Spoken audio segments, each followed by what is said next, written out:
God. Oh, man. Here we go. Oh, my God. I want some rest. Are we having fun yet? Diving straight in. So apparently DraftKings has something to say about Greg Popovich and the whole Josh Primo situation, and they can't imagine a possible scenario in which Greg Popovich did not know what was going on. So I came across, well, actually I didn't come across this video. This was sent to me on Twitter. So please follow me on Twitter, Clan the Spurs fan on Twitter. By the way, Twitter is absolute trash now. Like I don't, it wasn't that great before. Okay. I think it is a good app. It wasn't that great, but now, oh, that Elon Musk stuff, oh, the verification stuff is just so frustrating. So much misinformation going on, but that's besides the point. All right. We won't get into that, but we'll get into this video in one sec. ClanTheMerchFan.com if you guys want to support the channel. Please do. Link in the description. I really appreciate all the love that I've gotten, and I was actually genuinely shocked by how many hoodies that are being sold right now. So I'm working on those orders from the past week. So if you guys want to go ahead and put yours in, please do. It's first come, first serve, and yeah, that's just how we do it. Also, let me just go ahead and bring this up, okay? If you guys don't see the size that you have, you can skip over this if you don't care, okay? But if you don't see the size that you want, and I see a lot of people say, hey, I need a 4X, I need a 5X, you need to message me, okay? Custom orders, email me here, clanthespursfan@gmail.com, because as it stands right now, those are pretty expensive. And what I've been doing is I have these in bulk, at least blank shirts, you know, and then I put the design and everything. But I have blank shirts right now, but the ones that are 4X, I don't have those on hand. So I need to know before it gets like out of control and I have to order a bunch at once or anything. I much rather you email me and then we can talk about it and I can figure it out. But nonetheless, we're gonna make it work. Okay, we'll make it happen. All right, so let's go ahead and talk about this. That was a whole 2 minutes. Okay, that was a 2-minute intro. But now we're gonna go into this. The reason why it was 2 minutes because this is a pretty long video. So 12 minutes of them talking about Greg Popovich and the Josh Primo situation. This was actually posted a day ago from today. Today is November 10th, in which I'm recording this video. And I have not seen anything from DraftKings at all.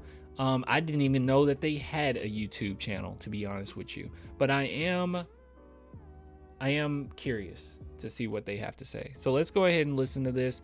I'm gonna go ahead and speed it up. So let's change this to 1.5. That's what we're going to change that to. Now let's see what they have to say about Greg Pop. Tom, let me ask you a question. Is Pop skating in this? He is the face of the organization. He is the guy that stands up. Remember, famously stood up against a lot of the terrible rhetoric coming out of Trump and Trump apologists and all that in a notoriously red state for an ownership group that is notoriously red itself. Pop has been long regarded. People don't know that, by the way, which you should know that. Most billionaires or multimillionaires or whatever are. But yeah, the front office is very red. As you know, what Kate was referring to earlier, like this super progressive guy. He is the most important man in the organization. R.C. Buford might be the general manager, but he answers to Greg Popovich. And he's also the head coach of the team. So he has a direct control on players and who plays and who doesn't play. And yet this happened under his watch. And it's virtually impossible to imagine that it could happen without his knowledge. So what's interesting about that, I mean, is that the lawyer almost opened up his press conference talking about, when speaking about this particular case, how Greg Popovich often talks about issues that are bigger than basketball. And he was pointing the finger right back at him and saying, like, look, this is your organization. You might not be the CEO like RC. I didn't interpret it that way whatsoever. How I interpret it is he was basically saying that, yes, this is what the Spurs supposed to stand for, but they also went on to say that they don't believe Popovich knew.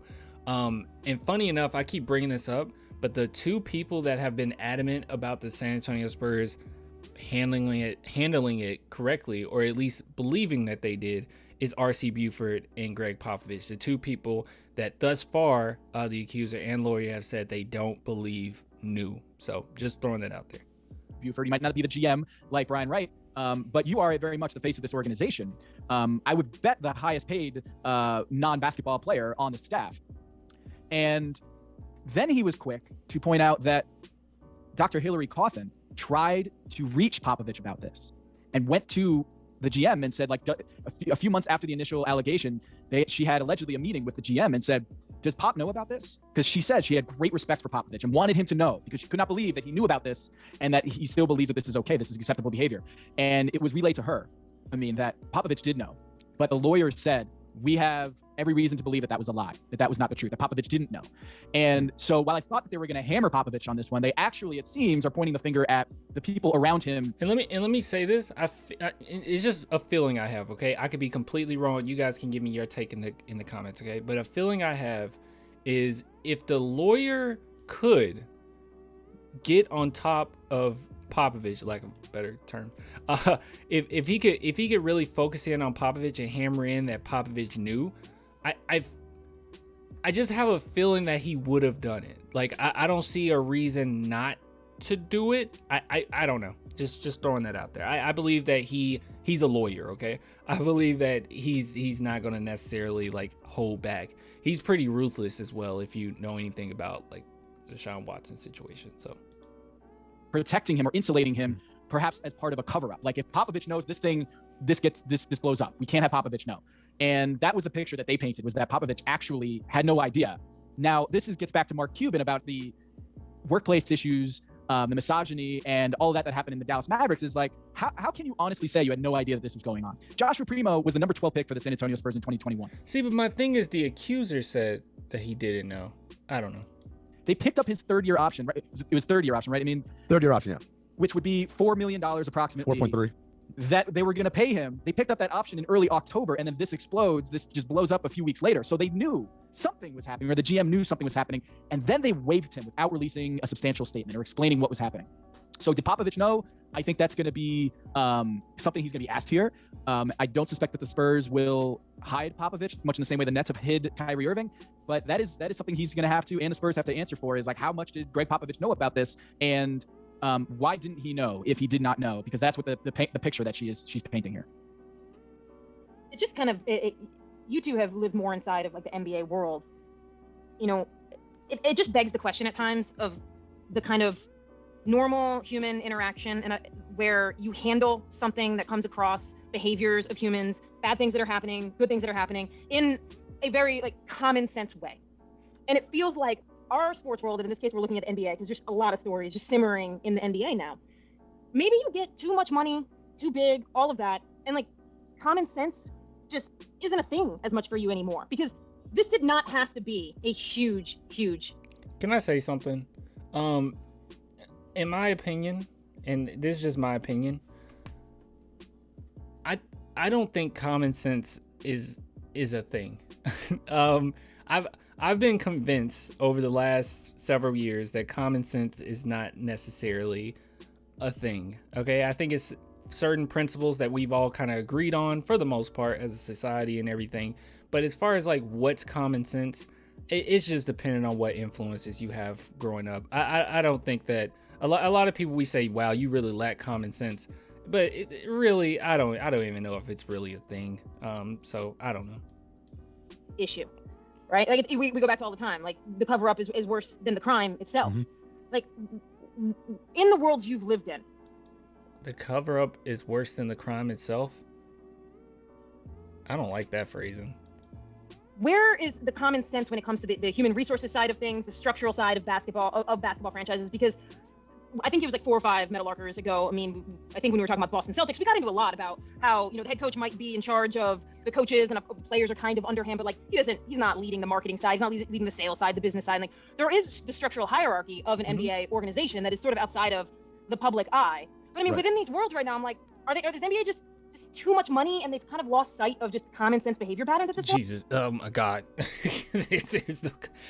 Have they just lost common sense? It's just too much money and now we lost common sense. I do not like that phrase. And I don't think common sense is a thing. But let me say this, okay? Let me say this.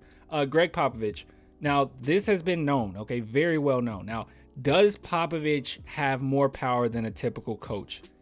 Easily, yes. Okay. But at the same time, Pop has also been very open in saying that I handle this group and I allow the front office to do their thing, okay? And I truly do believe that is the case. People that I've talked to that are pretty close to the San Antonio Spurs franchise over the years, they say the exact same thing. Now, here's the thing. Pop does have a say-so with who is and isn't on his roster. He does have a say-so on who he gets rid of and who he keeps and all that good stuff. But this is a huge organization with a lot of moving pieces, okay? A lot of things going on. I wouldn't be surprised, and I know that sounds insane to think this, but I wouldn't be surprised if Popovich just didn't necessarily know. Things happen all the time. People make their own decisions, and I know that this seems kind of weird to think that. It's like, it's Greg Popovich, but at the same time, at least the way that her lawyer explained it thus far, I wouldn't be shocked if that wouldn't have gotten to him. If it went down exactly the way that they said, or at least the way that in the ballpark or what they've said, I wouldn't be surprised if it didn't hit Popovich. And it's good reason for it not to hit Popovich if all that is true. So, Oh, I think it's the opposite. I don't think they've lost sight. It's the opposite. They've never had sight of it to begin with, right? These are you started it, Kate, actually at the beginning of this episode. You said the NBA gets a pass because they have been so progressive in so many ways, including the hiring and diversification of its workforce, both along racial and gender lines. But that comes against the backdrop of not having the infrastructure. So it's like, oh, no, we got a bunch of women in here and even a bunch of women in high positions of power. All right, cool. Our work is done. But we've done nothing to ensure their safety or their respect, really, is what we're talking. This is so true. I love this so much. Basically, what he's saying is it's kind of, and this does happen often. We all know this happens. Little bit of a virtue signal here and there when you do things like that, where you're willing to show some type of progressiveness, but really in reality you're not doing anything to necessarily change the structure or the system that you're controlling. So that is absolutely correct. Is it a good thing? Yes, it's a good thing to have diversity in the workforce no matter what. But at the same time, all he's saying is they didn't change anything. They didn't change the system. They didn't change the structure. They didn't change the culture. And then that's why things like at the Dallas Mavericks can happen, right? So, yeah, I agree with that. About within this construct, we just shoved them into this environment that hasn't evolved at all to be willing to accept them. And so all of that is what we're talking about, what we're seeing in these different instances. We're seeing, a culture that was design makes it seem intentional, a culture that evolved around the dearth of like diversity of gender. And so now it hasn't caught up to the reality of the hiring department. And now what the Spurs have painted themselves as, it's business culture. I mean, that's just what it is. It's business culture. And then not only that, it's entertainment culture, and that's like one of the worst industries out there. So yeah, they're gonna pick up really bad habits and structure there. That's my take. I don't know.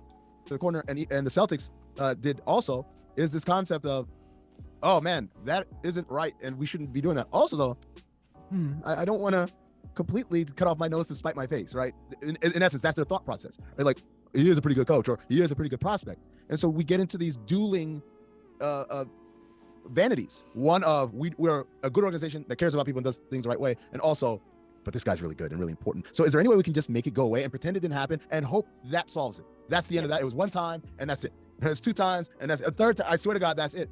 And what we see with the Spurs specifically in the situation is it reached the critical mass where they realized, not that it wouldn't stop, they realized we can't keep it a secret. We can't fix it. And at that point, you try to get ahead of it. And I mean, think about how many people applauded the Spurs. By the way, I think there's some truth to this. Obviously, he doesn't know fully, but I think there's a little truth to that. And I think it happens in every organization as well, in which you're willing to excuse certain things that a player does. But it sometimes it gets to a point where it's just above your head. It's like, okay, I can't, there's nothing we can do.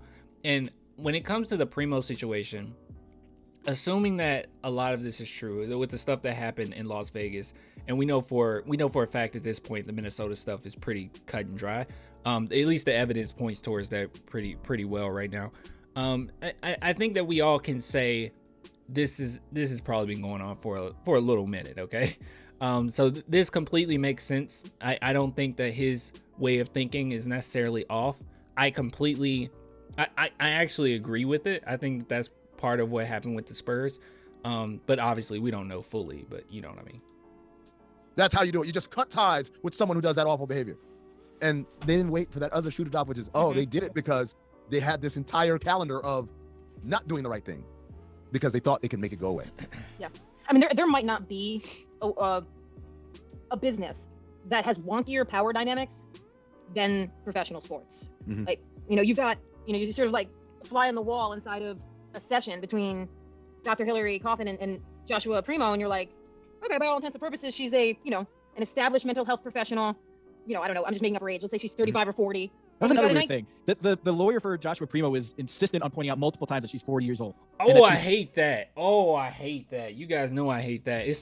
I like their takes, by the way. I don't know so much about Kate's take. Not a bad take, but I don't know. No, I completely agree. Dude, that pissed me off so much. You guys know.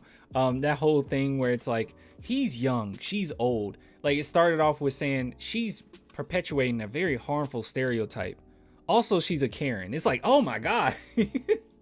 Preying on a young teenager. And it's like, well, so like if she was 21, it would have been okay? Like what is that about? Yeah, sorry. Or maybe so no, that's a good point, Tom, because I think it's setting up this idea of like part of what he's hinting at. Maybe, I guess, in some reading between the lines, it's like, I don't know, is she considered too old for him? Why would he have exposed himself to a 40-year-old? Right? Yeah, it's a little weird there. That good take, Kate. Yeah, I didn't even notice that. Yeah, a little weird, a little strange, a little misogyny, just a little sprinkle of misogyny, just a little bit.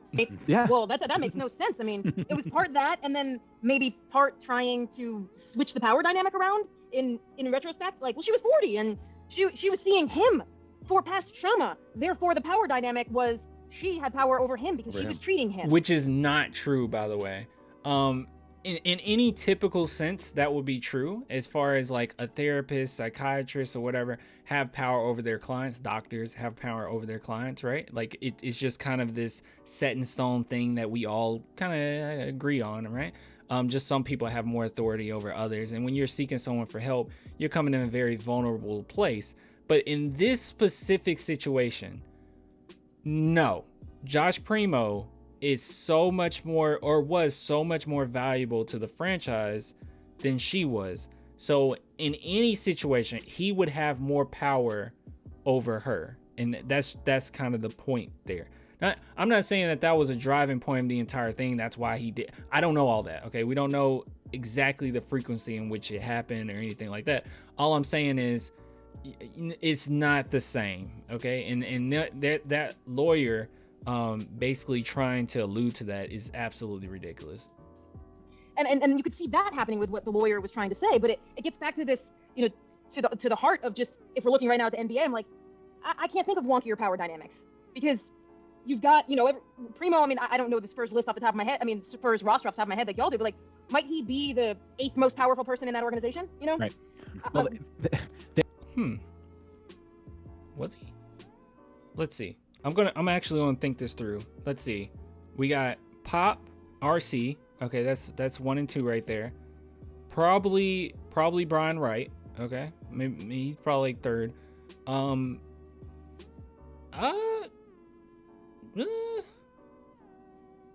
Maybe. Yeah, maybe he's like top 5 as far as probably 6.